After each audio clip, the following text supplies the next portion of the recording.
Hey, book lovers. Welcome to While I Read. I'm Katie Dodrell, and today I'm going to tell you about the craziest thrillers I have ever read. You know, when you read a thriller, you want it to be something that is going to take your mind off of everything else going on, and you just want it to make you want to read at the expense of everything else in your life. I love it when I'm reading a thriller and I just can't think of anything else because I want to get back to that book so much. And that's what the thrillers I'm going to talk about today did when I was reading them. These are books that had so many twists in them, or maybe they just had a really interesting premise to them, or maybe there was just some kind of big reveal at the end that just made my jaw drop. But for whatever reason, all of these thrillers are absolutely crazy. And if you start reading one of them, you will not be able to stop until you're done. Before I get started, I would love to hear in the comments about some of your favorite thrillers that you've read. Please let me know if you've read any of these books. And also, if you like content about mysteries, thrillers, cozy books, please subscribe to my channel. Now, let's get started with the craziest thrillers I've ever read. The first thriller that I want to talk about is The Last One at the Wedding by Jason Rekulak. So, this book is about a guy named Frank. He's in his 50s, he works for UPS, and one day Frank gets a phone call from his daughter Maggie. And he's really thrilled about this phone call because he and Maggie have been estranged for 3 years now. So Maggie is calling to tell him that she is engaged and she wants Frank to be part of the wedding. So Frank is, of course, overjoyed. He's really happy that it seems that he and Maggie are going to be mending things. So Frank, of course, wants to meet her fiance. He wants to get to know the family that she's marrying into.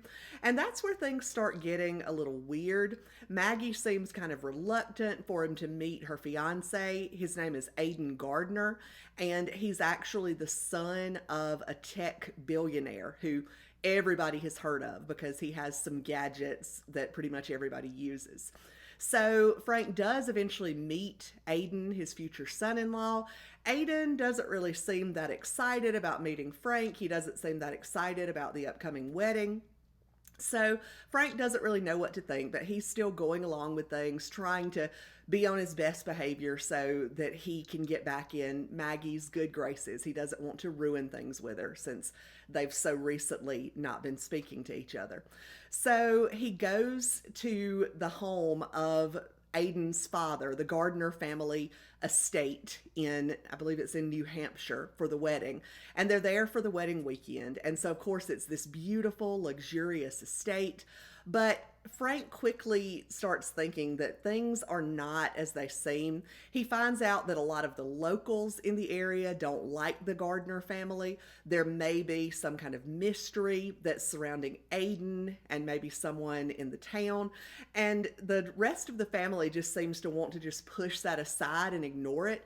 But Frank can't ignore it. He's really worried about his daughter marrying into this family. His daughter also seems to just want to dismiss Frank's concerns. So the book is about Frank trying to figure out if this family that his daughter is going to become part of are really good people. And as you're reading the book, something totally unexpected happens. I can't tell you a lot because that's the thing about these crazy thrillers. There's a big twist in them that you did not see coming. I certainly didn't see this one coming. And there are several twists in this one that just made my jaw drop to the floor because I couldn't believe it. There are secrets that Maggie has, secrets that the Gardner family has, even secrets that the main character Frank has that will just blow your mind. So the whole book was good. It kept me really interested. I enjoyed reading about this isolated estate. And then the reveals in this book just totally blew my mind. Next, I want to tell you about Look in the Mirror by Catherine Steadman. This book has two points of view. One is Nina, who is a British academic. Her father has just died, and Nina finds out that she has inherited a home that her father owned in the British Virgin Islands. Her father was not rich at all. He was a professor like Nina. They had a very quiet life in London. And so Nina just can't believe that her father had this secret home that she knew nothing about. So she goes out to the British Virgin Islands to see this home and to stay in it. And she finds that it's this state of the art smart house with every technological luxury that you could think of. And so she starts trying to figure out, what was her father doing with this house? Does he have some kind of secret life that she doesn't know about? The other point of view that we're following is a woman named Maria. Maria is a medical student, but she also works as a nanny for super rich families. She can make a lot of easy money doing that.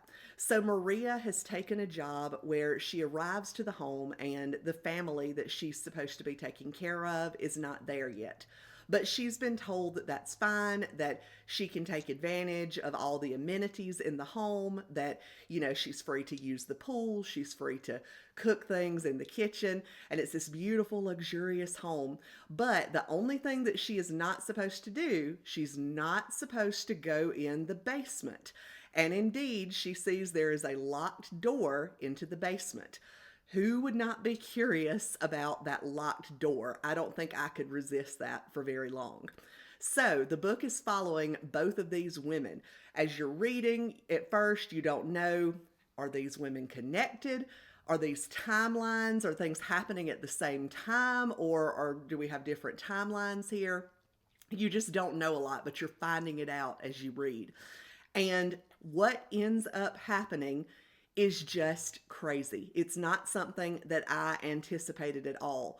You will not believe what is actually going on in that basement. And that's all that I can say without giving anything away. The next crazy thriller I'll tell you about is The Kind Worth Killing by Peter Swanson. So this book is the first book in a series. It is about a woman named Lily Kentner. She ends up on a plane with a man named Ted. They're just sitting near each other on the plane.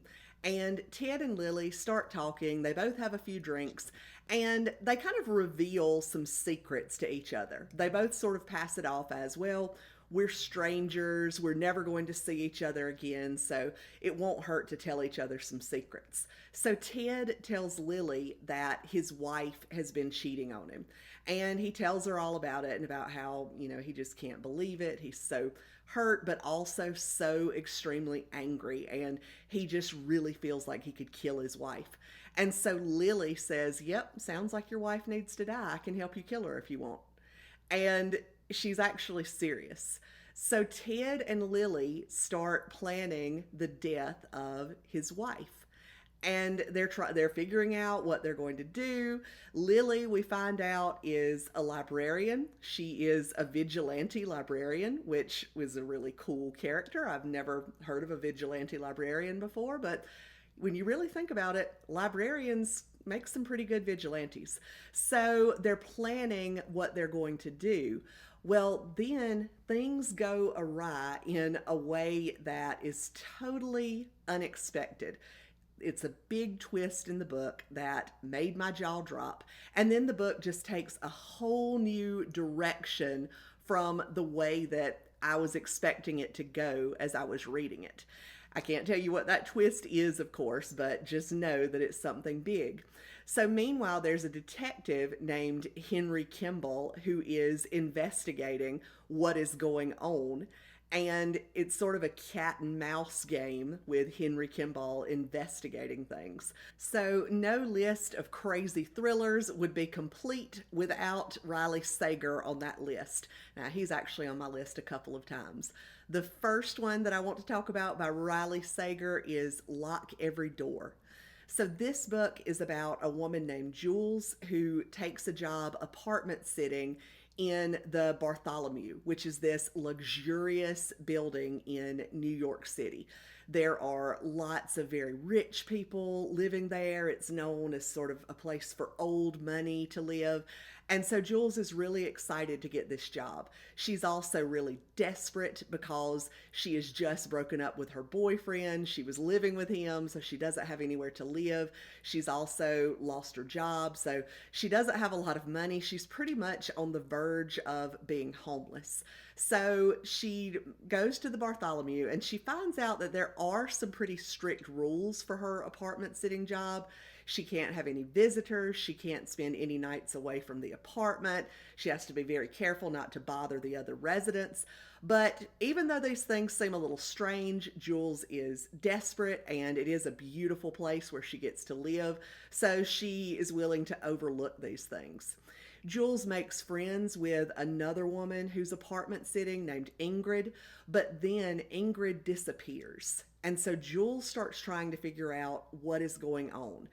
And what she discovers about what's really going on at the Bartholomew is just mind blowing. As I was reading this book, I was trying to figure it out. I was trying to figure out, oh, who's the bad guy? Could this person be the bad guy or could it be this person? Why are these people acting the way that they do? And nothing that I thought was anywhere close to what was really going on at the Bartholomew. So you definitely need to give this book a try. You will not believe the twist at the ending. Next, I'll go ahead and talk about my other crazy thriller by Riley Sager, and that is The House Across the Lake. So, this book is about a woman named Casey. She has recently lost her husband. She is an actress and she has had some bad press recently. She's an alcoholic. And so she goes to stay at her family's lake house in Vermont. And she's basically just sort of trying to get her life back on track, but she's not succeeding that well. She's drinking a lot, she's really sad, and so she doesn't do a lot other than just sort of hang out in her house and, go out on the lake every now and then. She has some binoculars, and so one of her favorite things to do is to just use the binoculars to look out at the lake and sometimes to look around at the other houses there. So there's a couple who's staying nearby in the house across the lake, in fact, that Casey starts watching with her binoculars. They're rich, they're both very attractive, and so she sort of has this voyeurism thing going on where she watches them through her binoculars. But one day, the female half of the couple vanishes. And Casey can't figure out what's happened to her. So Casey starts suspecting that the husband may have had something to do with it, that maybe he killed his wife. And so she starts investigating what happens. There are some secrets revealed about Casey, about her marriage, about the couple across the lake. And I could not believe it when I got to the twist. And there are multiple twists in this novel that just had me going, what is going on? There are things that you think you know as you're reading, but then you realize you were totally wrong in what you were thinking. This book is a little controversial as far as whether people like it or not, because there are some people who just absolutely hate the twist in it. I'm not one of those people, I guess. In both this book and Like Every Door, the other Riley Sager book on this list, to this day, I don't really know if I liked the twist or not, but I know that I still remember it even years later because it was so shocking when I read it. I know that I could not put these books down when I read them. So, whether you like the twist or not, these are some really exciting books, and these twists were just absolutely mind-boggling. The next crazy thriller that I want to tell you about is Runtime by Catherine Ryan Howard. This book is crazy not just because of the twist, although there are plenty of twists in it, but just because of the whole concept of it. It is a very meta concept. It's hard to explain, so I have to think about it for a second. It is about a book within a screenplay within a book. So the main character is a woman named Adele. She is an Irish actress who is in Hollywood, but she has not been having a lot of success. So she gets offered the lead role in a film that is being made back in Ireland. So she jumps at the chance without really thinking it through that much because she really needs a job. So she goes to this filming location that is deep in the woods, and she gets there and she's been reading the script. And so the script is about a woman named Kate who is staying at a house deep in the woods. And while she is staying there, she starts reading a book that's about a woman staying at a house deep in the woods. Scary things start happening in the book, and meanwhile, scary things mirroring those in the book start happening to the character Kate in the play. Meanwhile, the same type of scary things start happening to Adele, the actress who is the main character of this book. It can be very confusing to describe. I'm glad I got through that description. Hopefully, I said it right and didn't make any mistakes in that. It was not confusing to read about. Like, I could figure out what was going on as I was reading it. So, the concept was just really cool. Of course, I always like thrillers that are set in an isolated location like that, but also just the concept of this woman who is, things that are happening in her screenplay are actually happening to her. Meanwhile, the things in a book are happening to the character in a screenplay. It's just a really crazy, cool concept. This book kept me riveted from beginning to end. It did have some twists in it that I didn't expect. So you definitely need to read Runtime. So next, I have another repeat author on my crazy thrillers list, and that is Peter Swanson. And this time I'm going to be talking about his book, Every Vow You Break. So this book is about a woman named Abigail, and she's engaged to a man named Bruce, and so she goes off for her bachelorette weekend. So on that weekend, she has a drunken one-night stand with this guy whose name she doesn't even know. So after the night is over, Abigail, really thinks about things, and she just decides, no, this doesn't mean anything. I want to marry Bruce. So she decides to just put the one night stand out of her mind. So she and Bruce get married. Bruce is a millionaire, by the way. And then they go off to their honeymoon, which is on this isolated island off the coast of Maine. So they get there and, things are going well. It's very luxurious. But then Abigail sees that the guy she had the one night stand with is actually there on that isolated island. And so he, gets to her, they end up talking, and he tells her that he has decided that their one night stand really did mean something. They are meant to be together, and he has come to this island to convince her to leave her husband and start a life with him. So Abigail doesn't know what to do. She's kind of scared, like this guy definitely seems like a stalker. So she wants to tell Bruce and get away. But then, of course, if she tells Bruce, he's going to know that she cheated on him. So she definitely has a dilemma. So then there are some other things that are kind of going on this island. One night, Abigail sees this terrified woman who looks like she's running away from something. But when Abigail tries to tell others about it, nobody really seems to pay attention to her. So eventually you find out what is really happening, and it is crazy. The next crazy thriller I'll tell you about is The Writing Retreat by Julia Bartz. This book is about a young woman named Alex who has always dreamed of being a writer, but she's been having a tough time lately. She doesn't like her job at a publishing house. She had a best friend named Ren, but she and Ren have just had a terrible falling out. So she's sad, she's lonely, she's always dreamed of being a writer, but it doesn't seem like that's going to happen. But then she ends up getting a spot in a writing retreat that will be at the home of her idol, Rosa Vallow, who is a very famous author that that Alex has always loved. So she's really excited, but she finds out that her former best friend, Ren, is also going to be part of this writing retreat. But she decides that this retreat is just too great an opportunity to forego, and she'll just do the best that she can and try to avoid Ren. So they get there to this writing retreat. There are some other women there, I believe three other women other than Ren and Alex. And then, of course, there's also the author, Rosa. So Rosa has a challenge for the women who are there at this retreat. They have to write a complete novel from scratch in 1 month. And then whoever writes the best novel will end up getting a 7-figure publishing contract.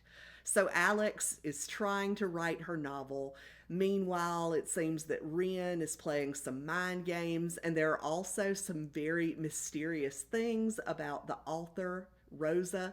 She has some other crazy challenges for the women to complete, some things that are definitely unconventional, possibly unethical. And so the book just ends up going in a crazy direction. It's not extremely believable. It's a little bit campy, but I could not put it down the whole time that I was reading it. I wanted to find out what happened. I always like books that feature writers as characters in them. This also had the isolation trope that I love. They were staying at this estate called Blackbriar Estate, and it was rumored to be haunted, so that just added to it. There was a big snowstorm where I think they were snowed in for a while. So it was just a crazy book. You won't believe what ends up happening in that house or the plans that the author has for these women at the writing retreat. Next, I'll talk about Never Lie by Frida McFadden.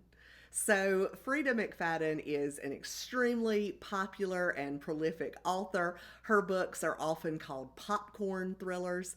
I'm not a huge fan of Frida McFadden. I have read just a few books by Frida McFadden. There are some, like The Teacher from this past summer, that just gave me the ick.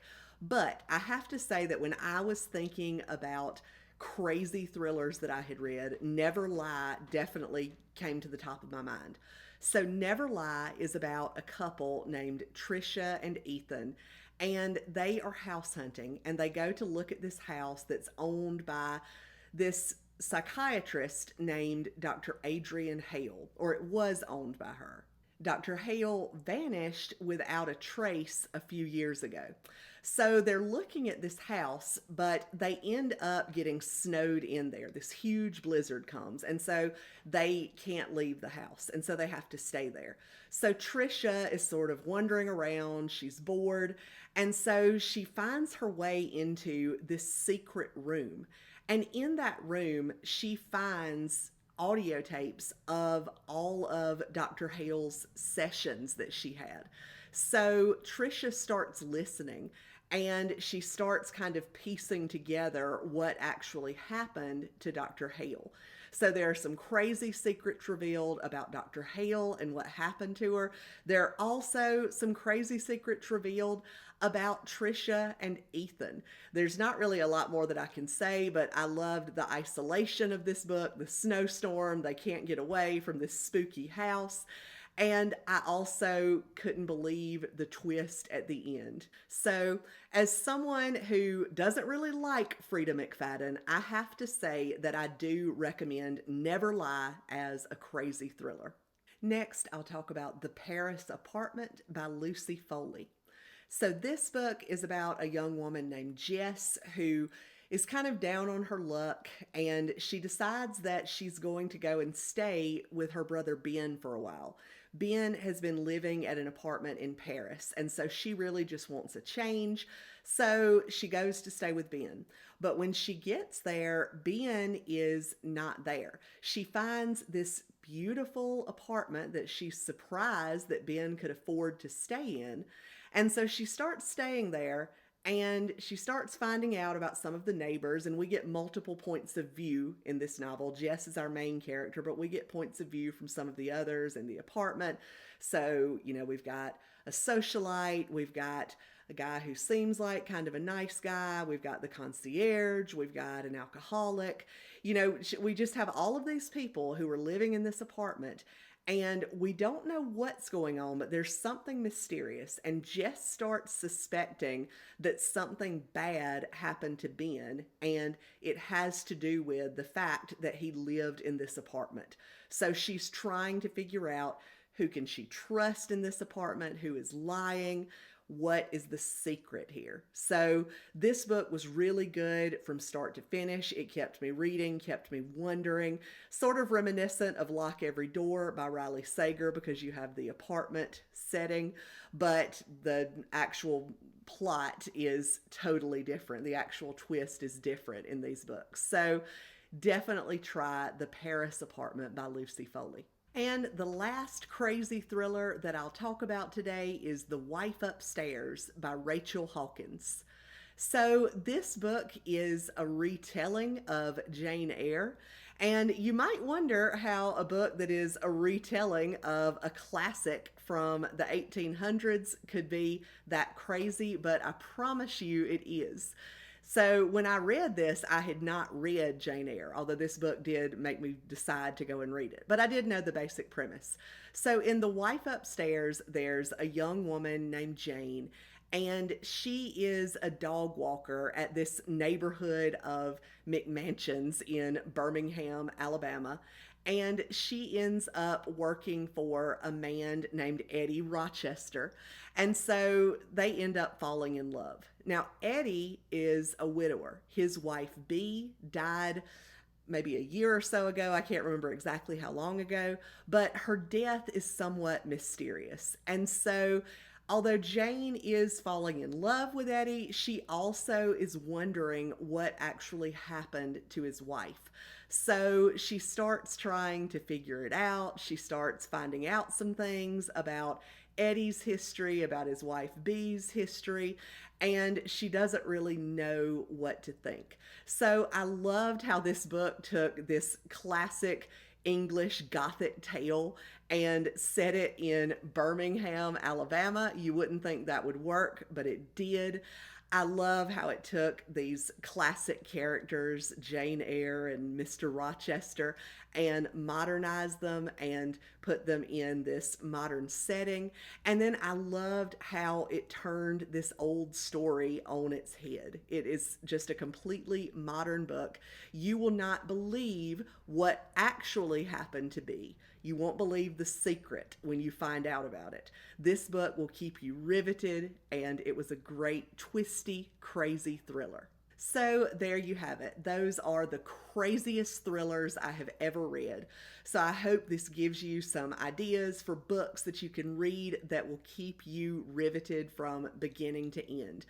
Please tell me in the comments if you've read any of these books, or tell me some of your favorite craziest thrillers that you've read.